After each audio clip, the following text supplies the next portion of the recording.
The Fields Auto Group proudly presents Huddle Up, with Bucky Brooks, JP Shadrick, John Oehser, and NFL Network analyst and former Jaguar Bucky Brooks bring you the latest on your Jacksonville Jaguars. Welcome to the new era.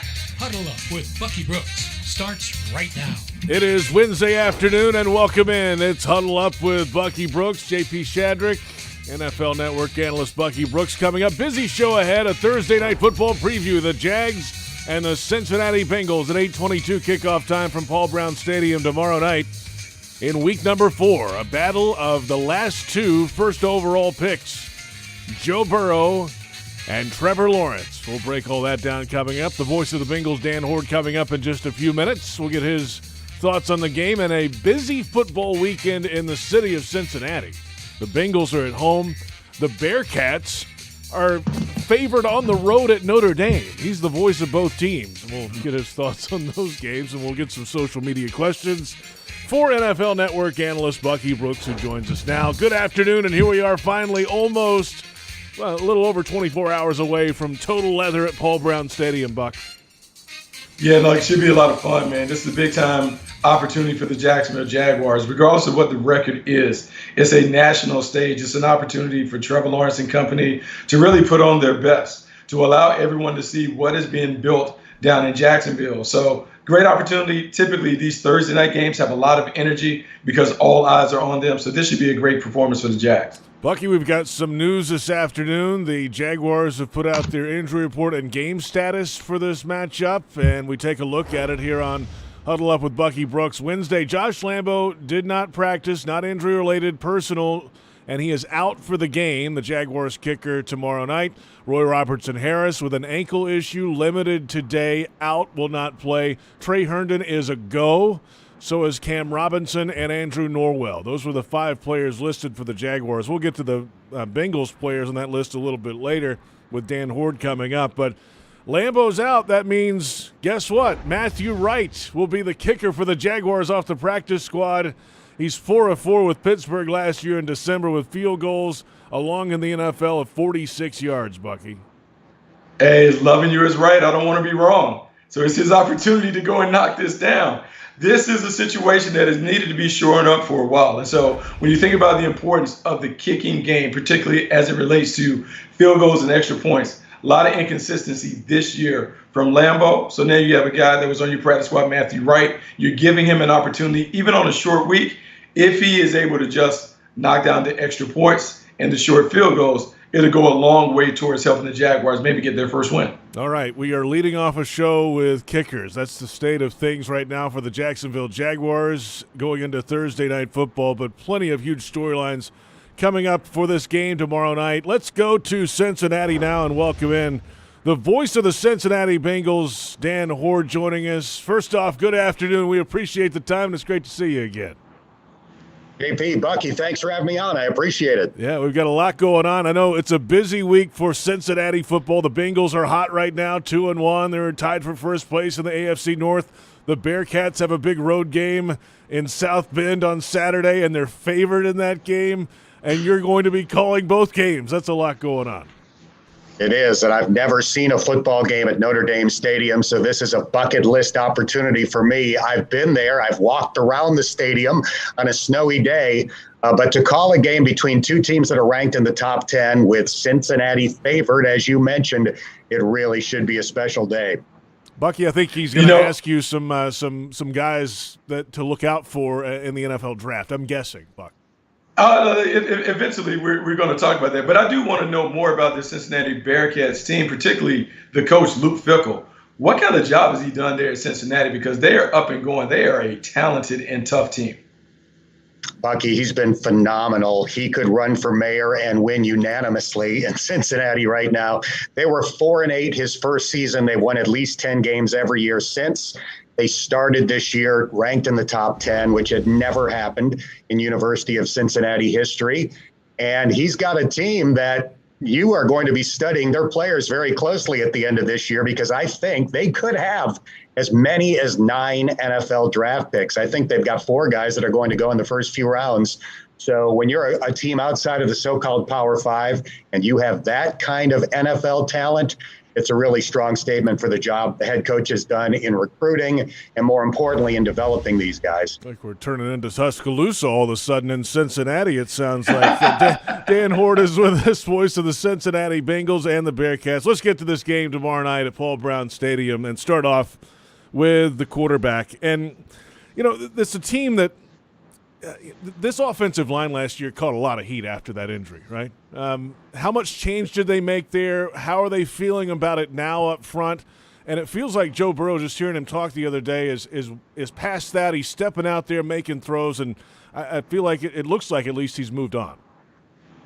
Well, it's a work in progress. I don't think anybody here is trying to make the case that the Bengals have one of the elite offensive lines in the NFL. It is not that. But last week against the Steelers, they ended Pittsburgh's streak of 75 consecutive games with at least one sack. Now, Joe Burrow only threw 18 passes, and T.J. Watt didn't play, so that helped.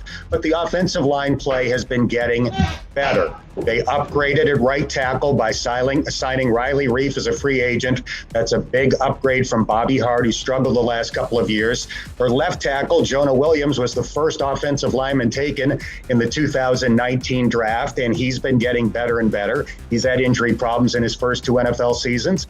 And then in this year's draft, after they selected Jamar Chase in round 1, they took Clemson's Jackson Carman in round 2. He made his first NFL start last week against the Steelers and played pretty well at right guard. He had an early slip in the game on a twist where they kind of got confused and didn't pick up the guys they needed to pick up. But after that, he played pretty well.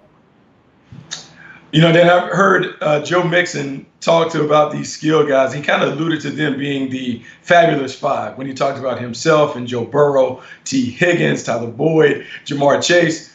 When you've seen this crew get down the first 3 games, what's so special about the playmakers that the Bengals have right now? Well, I don't know that you have many teams in the NFL with more weapons than the Bengals have. That's a pretty formidable group, especially at the wide receiver position. I think Tyler Boyd for years has been underrated as one of the top slot wide receivers in the NFL, and he continues to be great at working the middle of the field. T. Higgins had a tremendous rookie season. He would have topped 1,000 receiving yards if he didn't get injured on his first catch in the season finale. And Jamar Chase was the first wide receiver taken in this year's draft. He's got a touchdown catch in each of the first 3 games. He has a total of 4. 3 of them have been for more than 30 yards, which has never been done in the Super Bowl era by a wide receiver in his first 3 NFL games. So it is a very formidable group. And Joe Mixon, of course, is Joe Mixon. I think he's one of the best all-around running backs in the NFL. So the question remains, is the offensive line good enough to give Joe Burrow time, to give Joe Mixon holes? And at least this year, like I said, the offensive line has been better.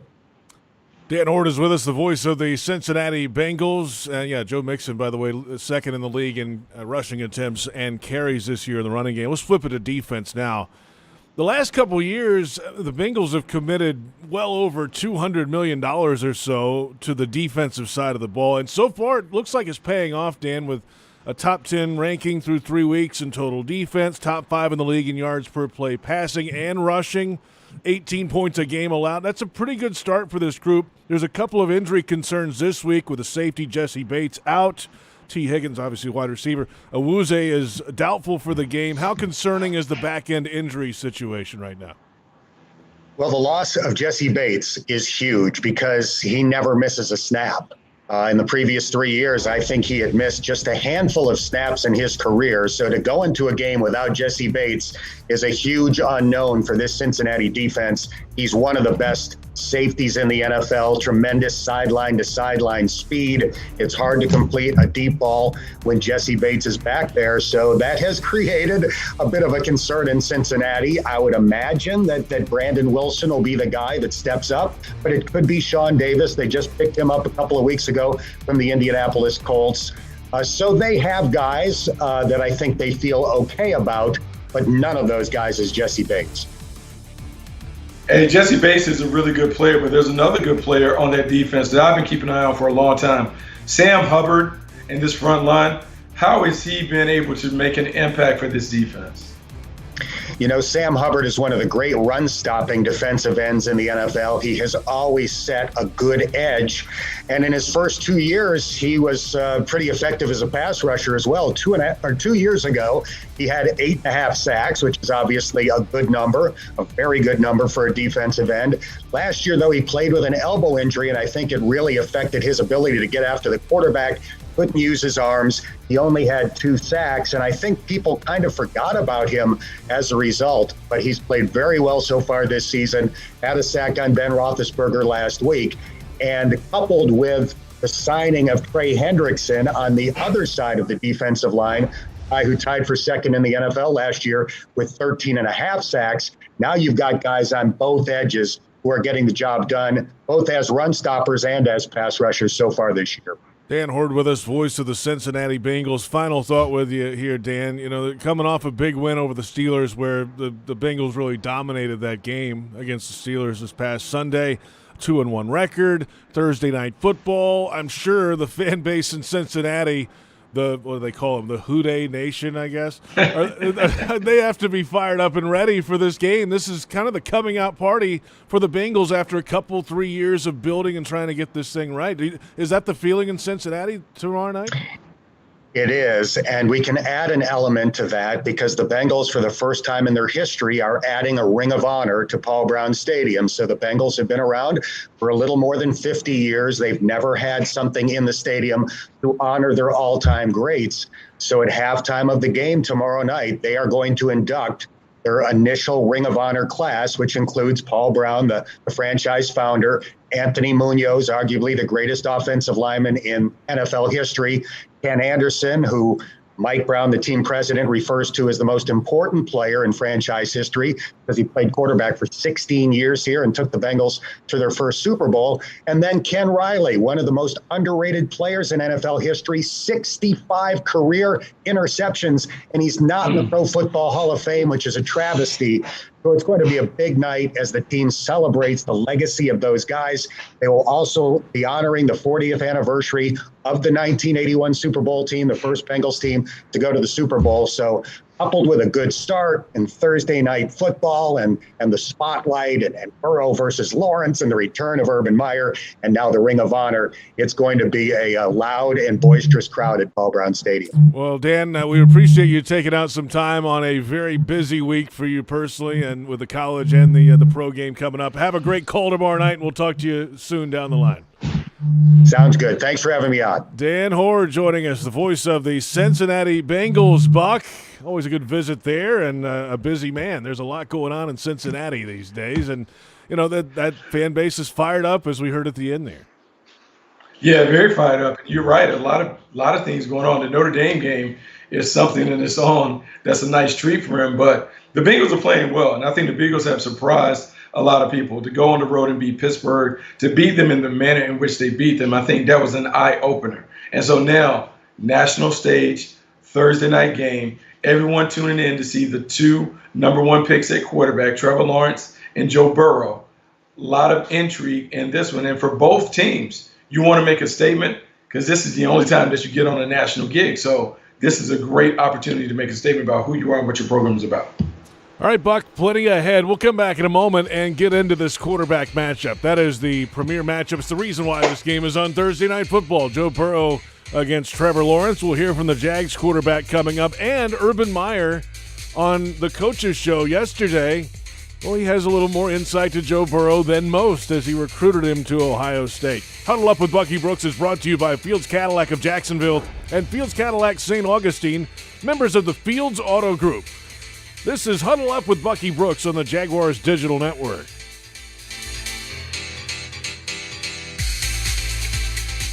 You can step up to luxury now.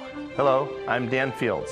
Whatever you're driving, you can step up to luxury now. Plus, get our Fields amenities, which include complimentary loaners, car washes, and our cafes. Make this your year to step up to luxury at Fields Cadillac, Mercedes-Benz, Porsche, Land Rover, Jaguar, and Lexus. When it comes to the ultimate car buying experience, there's only one name that matters: Fields. And Fields matters because you matter. The Fields Auto Group, proud partners of your Jacksonville Jaguars. Jaguars fans, Corona Extra is giving you the chance to win big. Be one of 3 winners to receive a VIP game day experience complete with limo transportation, a Jacksonville staycation, and tickets to the Jaguars home game Sunday, November 28th. Enter for your chance to win at jaguars.com/Corona. Must be 21 years of age or older. See full rules for details. Please drink responsibly. Corona Extra Beer, imported by Crown Imports, Chicago, Illinois. Your family isn't like anyone else's. Your home shouldn't be either. At Dreamfinders Homes, you can build the home of your dreams in one of their 30-plus communities in Northeast Florida. Choose from luxury single-family homes or maintenance-free townhomes from the 200s. Dreamfinders specializes in homes built to fit your lifestyle. To find out more, call 904-738-0165 or visit dreamfindershomes.com.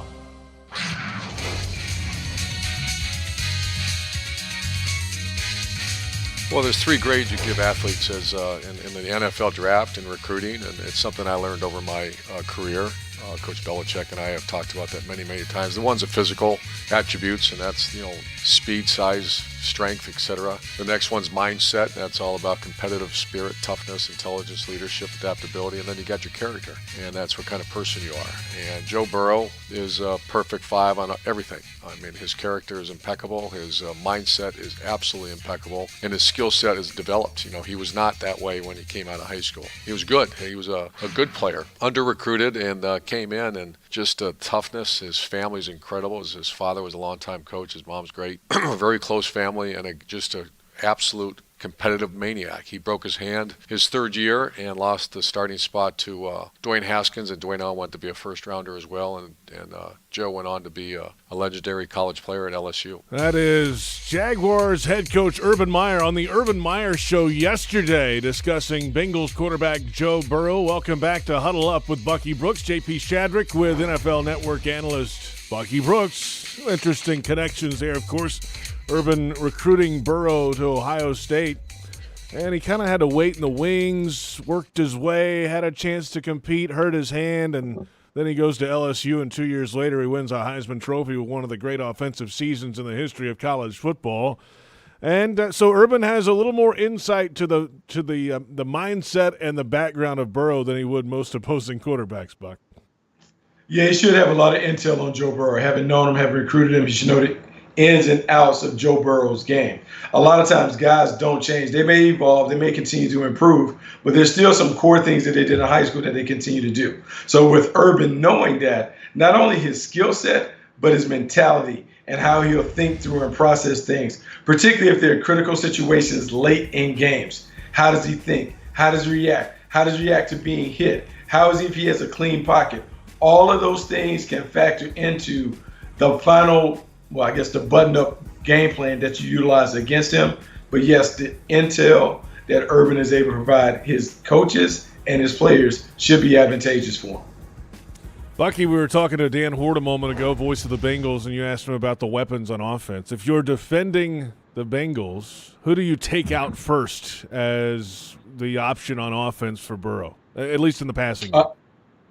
I think this is unique because this team is built like the LA Rams were built a couple years ago when Todd Gurley was the epicenter of everything that they did. Got it. In the passing game, I think you have to start with Tyler Boyd. Tyler Boyd is the chain mover. He's the one that makes it go. Yes, Jamar Chase has had highlight reel worthy plays. He's done some great things, scoring touchdowns on the perimeter. But Tyler Boyd is the one that they go to when they need to get a first down. So you got to make sure you have a plan to deal with him. And then you got to really figure out a way that can corral and contain the running game. Make them throw when everyone in the stadium knows they have to throw it. That's how you want to play them if you're Jacksonville. And you mentioned it right off the top of that answer. I mean, the running game is really where they go with Joe Mixon. He's second in the league in rushing attempts and yards. And, well, if he gets warm and rolling, then that gives this offense an opportunity to be balanced, and that's when they really are dangerous. But it's Joe Mixon. I mean, the guy's been around for a few years now, can be a big-time player. I think he's the running back around the league. You just don't hear a lot about him for some reason, but he can come out and hurt you. Yeah, you don't hear a lot about him. I told you I've written about him, and it reminds me a lot of Corey Dillon. when Corey Dillon was there for like 10 or 11 years, racking up Pro Bowl victories, winning rushing titles, but never necessarily guiding his team to high-level winning. And so this is a situation where we need to look at him and look at how special he is and appreciate the special qualities that he shows, because in college he can line up outside, play wide receiver, catch the ball, and run over everybody. In high school, in college, he now has in the pros, he has an opportunity to do those same things, but he does it in a very rugged and dynamic way. Last week, 90 yards on the ground, had a catch in the game against Pittsburgh, and 286 on the ground this year with a score, and a little bit of an option out in the passing game, but not a huge one, not a huge threat there. But when he gets running, it can be trouble. Let's hear from Jaguars quarterback Trevor Lawrence as we flip it around now. It is a short week. It is Trevor Lawrence's first short week in the National Football League. How does he handle it? Oh, gosh, yeah, it's completely different. It's like you don't even know what day it is because we just played 2 days ago, and usually today's our off day. So just everything's faster. But just getting in as much as you can. Try to do the same things you do in a normal week. You can't do them as long as far as preparation, first, second down, third down, red zone, 2 minute, all that stuff. You just have to be a lot more efficient with your time. You can't take forever breaking all those down. So, it's just faster. You're here a lot longer just because you only have 3 days to get ready instead of usually it's 5 or 6. That's Trevor Lawrence on Tuesday. First chance to go through a condensed schedule for the quarterback. He's handled everything else with flying colors, at least in the building and the operation and the weekly schedule and all that. It just condenses a little bit and everything. All of a sudden, tomorrow night, the lights are on and they're playing football again 4 days later. Yeah, it's quick, man. It's fast and furious. And it's different because, JP, I heard you yesterday talking to Logman, and Logman was saying, hey, man, your body doesn't feel right until about Thursday. Well, Thursday's game night. And so this is one where you're practicing, you're trying to get guys ready to play through walkthroughs, through using the sports science and performance to make sure that everybody is feeling their best. You try and get them going and have some semblance of practice so they understand what's going on. And then you have to pare down the call sheet. A lot of what you did last week, you try and carry over to this week, and you hope that it works out. But it's an adjustment, it's a change, but there's still a level of excitement because this is the one time that you know that all eyes are on you. You get a chance to put on a show, and everyone gets a chance to see it. Well, I mean, they've thrown the ball around a good bit with him. They haven't been scared to do that. Last week they mixed in the run a little bit more with James Robinson to help balance things out, and Carlos Hyde got a few touches, and when they ran the ball, it was pretty strong. And then even Trevor getting some runs there, something we've talked about in the past on this program and others. How do they mix it up, make it a little more comfortable for Trevor Lawrence? And maybe that was what it needed. Maybe do you think you'll see some more of Trevor running the football out of the read option again? Yeah, I think this is a situation where when your quarterback is struggling, you go to him and you say, hey, Trev, how about you pick out 12 plays that you really feel great about? And what I'm going to do is I'm going to take these 12 plays and I'm going to figure out a way to rearrange the furniture or whatever, but we're going to run these same 12 concepts. The Jaguars have to get the young quarterback going, and we can lean on the running game. That's the number one way to be able to do it. But if they're not allowing you to run the football, you have to be able to generate some kind of offense through the air with a young quarterback. So is that slow screens, bubble screens, quick passes, and occasional jet to push it down the field and come back and try and do it all over again? It might be that. And so it just might be a situation where it's really, really ugly initially, before he gets into a rhythm and settles in and becomes the player that we think he will be. This is the matchup I think early in the season a lot of folks have waited on. The last two number one overall pick quarterbacks going head-to-head, Bucky, and Burrow coming off the knee injury, healthy it seems like, ready to go with weapons around him. They've got a little something going. The Jaguars with Lawrence just trying to find themselves. But, hey, it's two big quarterbacks, and that gets TV viewers, and that's why this game is on Thursday Night Football.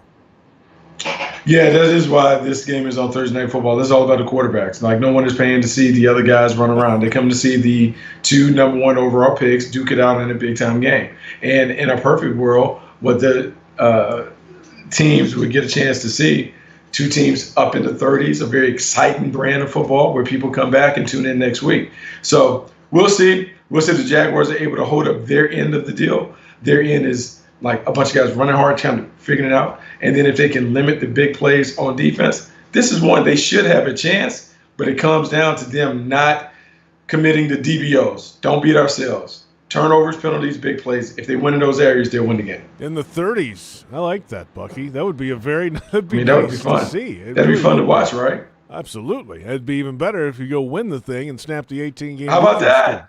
How about that? I'm just saying. Let's come back. We've got social media questions when we return, and a little bit later, our final thoughts. Hey, and it's a busy schedule at Daly's Place coming up. October 1st, that is, 2 days from now, AJR. October 2nd, Brothers Osborne. Suicide Boys, October 3rd. NF, October 6th. Zach Brown Band, October 8th. And the entire month of October is slam-packed. Get your tickets at dailysplace.com. And this is Huddle Up with Bucky Brooks on the Jaguars Digital Network. You can step up to luxury now. Hello, I'm Dan Fields. Whatever you're driving, you can step up to luxury now. Plus, get our Fields amenities, which include complimentary loaners, car washes, and our cafes. Make this your year to step up to luxury at Fields Cadillac, Mercedes-Benz, Porsche, Land Rover, Jaguar, and Lexus. When it comes to the ultimate car buying experience, there's only one name that matters. Fields. And Fields matters because you matter. The Fields Auto Group, proud partners of your Jacksonville Jaguars. This is Ice-T, Stone Cold Steve Austin, and Matty Ice. This is a cold call. I convinced NFL teams to turn to cold water washing with Tide. The NFL, your uniforms get dirty. Tide can handle it, even in cold. Plus, if fans join in, they can save up to $150 on their energy bill. Looks like you just made the team, rookie. Turn to cold with Tide. And that's the bottom line. It's got to be Tide. Energy savings based on average when switching from hot to cold and non-HE machines. Your family isn't like anyone else's. Your home shouldn't be either. At Dreamfinders Homes, you can build the home of your dreams in one of their 30-plus communities in Northeast Florida. Choose from luxury single-family homes or maintenance-free townhomes from the 200s. Dreamfinders specializes in homes built to fit your lifestyle. To find out more, call 904-738-0165 or visit dreamfindershomes.com.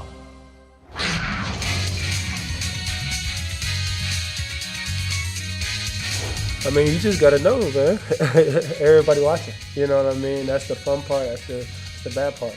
You gotta get right. You know. You gotta get right. You play Thursday, you gotta get right. You know what I mean? You gotta play our keys, man. Do what we need to do, and then, like I said, okay. The right mindset is the team that's gonna win this game. You know what I mean? And you just gotta ball. It's above the shoulders for Josh Allen this week, and welcome back. It's Huddle Up with Bucky Brooks, JP Shadrick alongside. The Jags and the Bengals coming up tomorrow night, Thursday Night Football. And we were talking about this on some earlier shows this week, and I'm curious your thoughts on it, Bucky. On a week like this, you can't really add new wrinkles too much offensively, even on the defensive side of the ball. It's kind of you roll out and you do your basic things. Whoever you think you are on offense, that's pretty much what you have to do because there's not a lot of time to go work on things. No, there's not a lot of time to work on things, but the way that you can work around some of this, JP, is some of the things that you put in training camp, things that maybe you haven't displayed during the first couple games, you can go back to that. There's enough time for you to put a wrinkle to something that is a base formation or a base route. You can put a couple of sprinkles on the cupcake, but you can't do a whole lot of changes. And when you're a team like the Jaguars who hasn't gotten a win, typically what you want to do is you want to do less, not more. You want to simplify. You want to make sure that your players know exactly what they're doing. You want them to play hard. And what you want to sell the team on is energy, effort, and execution. Those are the things that will get you to win.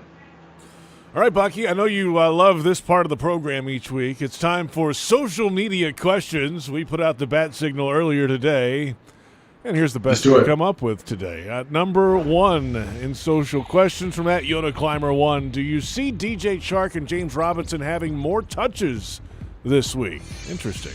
Hey, look, man, if this is a situation where the coordinators can focus on players instead of plays, those guys absolutely should have a ton of touches. We saw what James Robinson was able to do when he got a handful of touches. It impacted the offense. DJ Chark is one of your better players, maybe one of your more explosive players. He needs to get enough touches so he can have an impact on the game. The first 3 or 4 games of the season are about figuring out who you have and what you got. Now it's about getting the ball to the best players. Because some of those guys that you thought were going to be great in preseason, they haven't played great during the regular season. Some of the guys that you didn't think would be good have showed up and maybe exceeded expectations. You have to give the ball to the guys that are playing the best and allow those guys to ultimately decide your fate. Well, I'll say this also about DJ Chark, and I know he caught a touchdown last week and also back in week 1, but he's been targeted 22 times, Bucky, and has 7 receptions for the season. It was 12-3 the first game, 12 targets, 3 receptions, and then 4 with 1 catch against Denver, 6 with 3 receptions last week. You got to keep feeding him. That's basically what you're saying too. Even if things aren't going well, they haven't had a lot of time together, just keep throwing him the ball. He has to have enough opportunities to get touches. That said, DJ Chark has to win. If he's not winning and he's not able to consistently get open, then that's on him. What we're seeing, JP, is the difference between what we call good and great and the difference between a number 2 receiver and a number 1 receiver. A true number 1 receiver can get open versus all tactics and all players, meaning you can do a little bit of stuff to create opportunities for them, but they're so good that they get open. What we're trying to determine is, where does DJ Chark fall in that equation? Is he a real number 1, or is he a number 2 who has been treated like a number 1 because they didn't have a true number 1 on the team? Let's get to our next social media question today. Question number 2 off Twitter from @Duval_43. It seems this offense is missing an ETN-type player or players. Do you see any more trades or pick/waiver claims in the near future? If they want to run their offense, then go ahead and get the players you need when you can. Hashtag don't wait. Hashtag starts now. It's a little late, isn't it, Buck? It is a little late. I like the urgency, though, because I don't want to wait. I want to start now. And I agree with some of the stuff. If you want to run your offense, you do have to go ahead and get the players you need when you can. That said, there's typically not anyone that's available on the waiver wire or via trade that is a current upgrade over what you have. So you have to really be careful with that. I think the main thing that you can do is you can take your base offense, look at the players that you have playing within that offense, and try and figure out a way to elevate them. Are there certain things that I can go to James Robinson and say, of all the things that we've done, what are the things that you like? What are the things that you don't like? Get rid of all the things that are disliked. Give him a slate of plays that are ones that he likes. That is going to be the best way to maximize his production. You, Darrell Bellwood, you have to have that conversation with several of your key players on offense to figure out the best way to reshape this offense so it can be successful. Yeah, and the only way you can really do a lot of that by adding personnel, at least, is in the offseason draft and free agency is when that comes around. The Jags, by the way, still have the number 1 waiver claim. Right now, though, starting this past week, it was with the current record, the determining factor. So the first 3 weeks they had it because of last season record. Now it goes week to week moving forward. Now question number 3 off social media today on Twitter @Marcus Parsley. Tyson Campbell is great at getting in receivers' hip pockets, but how coachable is his lack of ball tracking skill? You know, sometimes those things can be coached. They can be taught. Without digging deeply into Tyson Campbell's background, first thing I would ask if I was at a personnel meeting, has Tyson Campbell ever played baseball? Did he ever play baseball, little league, middle school, high school? Does he have any baseball in his background? Because some of the issues that he has, I wonder if he's ever tried to pick up a ball in terms of dealing with depth perception, tracking, and anticipating where balls will go. If he is a track athlete only, he's more of a straight line guy. And so it's hard for guys to pick up the ball late, particularly when the ball is already in the air. And so sometimes when you're a man corner, what you'll see on the stat sheet is you'll see more breakups, PBUs, than interceptions. Interceptions come from being able to see the ball and catch the ball at the last minute. Also, depending upon the scheme that you play, is it more man-centric or zone-centric where you have eyes on the quarterback? Tyson Campbell played a lot of man-to-man in college, so I'm not surprised by his ball skill issues because he showed those when he was a collegiate. Well, I'll say this. Tyson Campbell was on the track team at American Heritage High School as well. I don't see any listings on the baseball team. I don't know if Coach Surtain would have let him go play 4 or 5 different sports. The track team seemed like a pretty good match for him. It is a pretty good match for him because, look, he's an explosive player, but because he's a track athlete, he might be a little more straight line in his movements. He may not have a natural feel for playing the ball. If he hasn't played basketball when he was a kid, if he hasn't played baseball with his kid, he's never really had to deal with the constant catching of the ball and doing those things. And sometimes those skills can't be necessarily acquired or refined when you're older, when you don't have a base of doing it when you're younger. So we'll see. Doesn't mean he can't be a good player. It just means he might have more PBUs than interceptions on the back of his trading card when he gets older. Let's get our final social media question today for Bucky Brooks. This is from @the_JagsFan615. I know C.J. Henderson is a corner, but do you see a chance that Andre Cisco could now get on the field in some coverage packages on the defense since C.J. is now gone via trade? I mean, there's always ways that you can cobble and reshuffle the deck when you want to get people on the field. Andre Cisco is a safety, so he needs to be somewhere in the middle of the field where he can utilize his vision, his instincts, and awareness. However you want to play those safeties, because it's possible to go with a nickel package where you have 3 safeties on the field, 2 high safeties, and what we call a big nickel that is kind of like that hybrid linebacker type. It doesn't always have to be 2 safeties, 3 cornerbacks, and those things. So there are configurations that you can craft and come up with, like the mad scientist, to get them on the field. Just got to be willing to do it. There you have it. Social media questions are in. Thank you for the submissions today. Bucky, we'll come back in a moment and get our final thoughts ahead of this Thursday night football matchup. The Cincinnati Bengals entertain the Jacksonville Jaguars at 8:22 tomorrow night in Paul Brown Stadium in Cincinnati. And this is Huddle Up with Bucky Brooks on the Jaguars Digital Network. You can step up to luxury now. Hello, I'm Dan Fields. Whatever you're driving, you can step up to luxury now. Plus, get our Fields amenities, which include complimentary loaners, car washes, and our cafes. Make this your year to step up to luxury at Fields Cadillac, Mercedes-Benz, Porsche, Land Rover, Jaguar, and Lexus. When it comes to the ultimate car buying experience, there's only one name that matters: Fields. And Fields matters because you matter. The Fields Auto Group, proud partners of your Jacksonville Jaguars.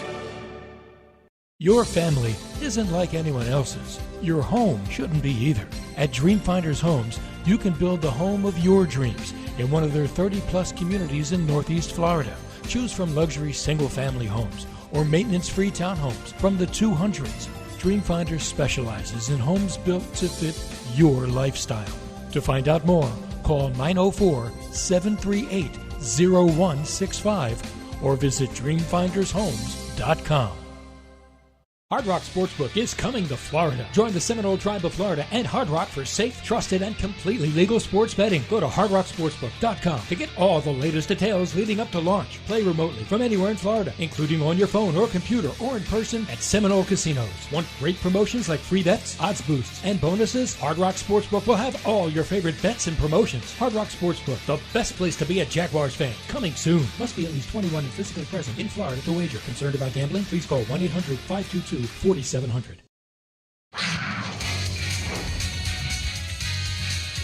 Welcome back. Final thoughts with Bucky Brooks. It's Huddle Up. JP Shadrick with NFL Network analyst Bucky Brooks. Are you building a bookshelf in there, Bucky? What's going on today? I hear a lot of. I mean, I got a bunch of things in here. I'm kind of looking at stats and figures and trying to see if there's any nuggets that I can share with you. That's all. Just trying to do a little research, JP. Trying to make sure I got it all.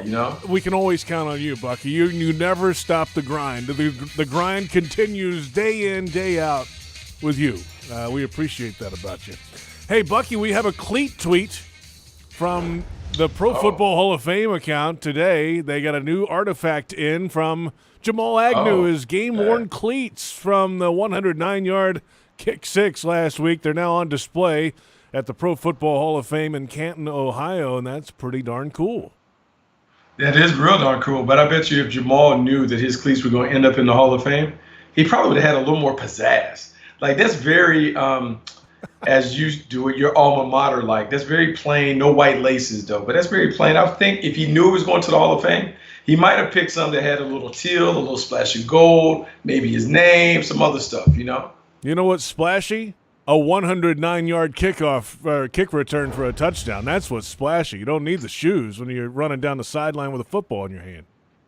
I mean, it was flashy, and I actually loved watching it. I love hearing the call. Gus Johnson had a conniption calling that, but that was great. Gus Johnson, Aqib Talib, Jamal Agnew weaving and bobbing down the field. Look, it was a great momentum-shifting play. It was one of the things I thought it was going to be the signature moment of the Jaguars' first win of the season, but now we have to wait till tomorrow because that first win can happen on Thursday. That's true. And to Jamal's credit, he did reply to the Hall of Fame on Twitter and said he couldn't have done it without 10 other guys, any room for 10 more pairs of shoes. So good on Jamal, team guy there, and we'll see if he can get it done tomorrow night. Yeah, and here we go.